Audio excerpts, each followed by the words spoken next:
Hi everyone. At this point, you should have watched the search criteria video that was posted earlier in the folder.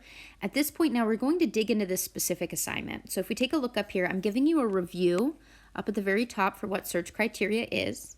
Search criteria is the collection of words that we put into a search bar when conducting research online. This is a really, really important step in finding reliable and relevant information. When we type something into the search bar, the algorithm scans the internet for sites that match as much of our phrase as possible. Therefore, we want to use only the best words. And this is an important step I didn't talk about in the video. We want to try multiple search criteria. So if you just type one thing into Google and it doesn't give you resources that you want to use, you don't give up or change your topic. You try again to incorporate, new words, new phrases, new technical language to see if you can access some of that reliable information that has to be out there on the internet. So let's take a look at a new example now.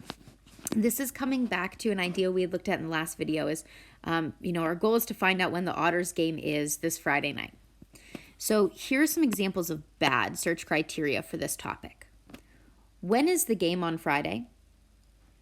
What time are the Otters playing this Friday? I need to know when the Otters game starts tomorrow.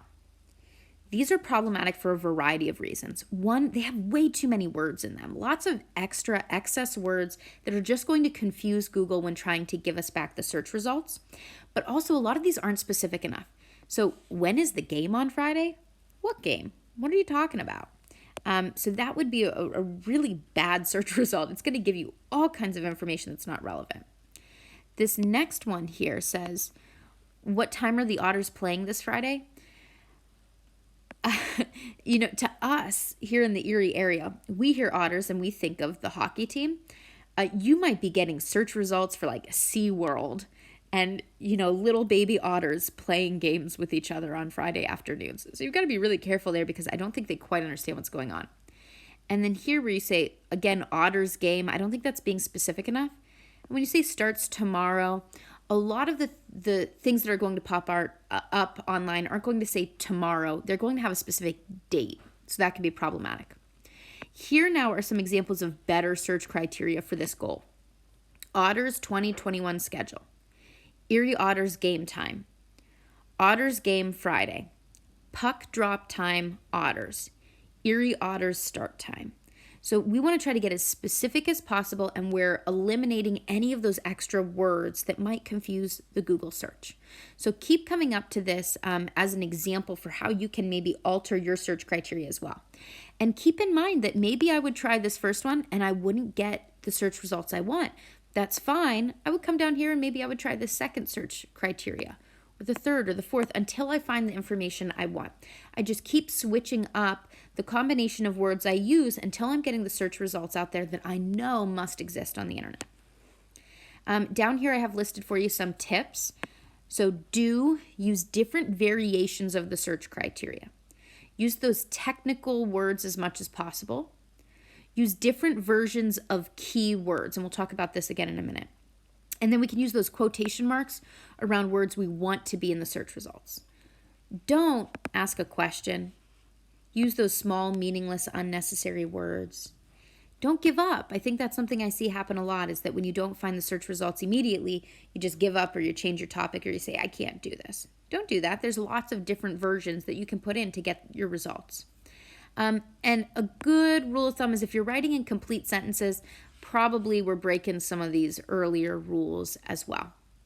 So now I want you to start by just practicing really simply. This is something that we had tried in the video together as well, is your goal is to find out what the weather is for tomorrow. I want you to start by giving me some bad search criteria. What would really bad search criteria look like if you wanted to find out what the weather is for tomorrow? And then I want you to adjust that, turn that into some good search criteria. Once you're finished with that, then you're going to jump into actually conducting research. So you're going to have a topic selected here. Make sure you're keeping that goal in mind for your research. And then I want you to create 5 different search criteria that you could use for that same goal.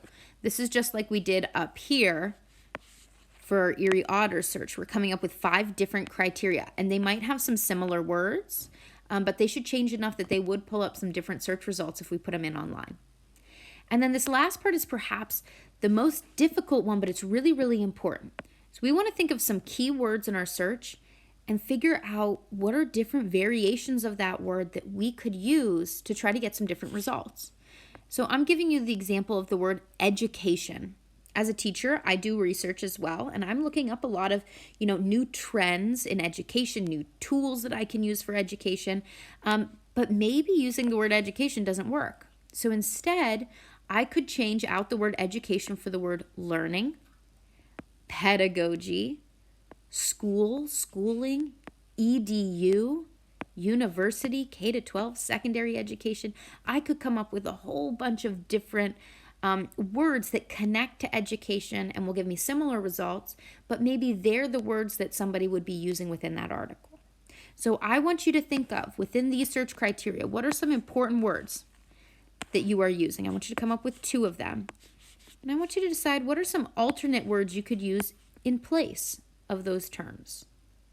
This is where we really want to think about that technical language. What are words that are being used within the profession when they are conducting and sharing research with the world?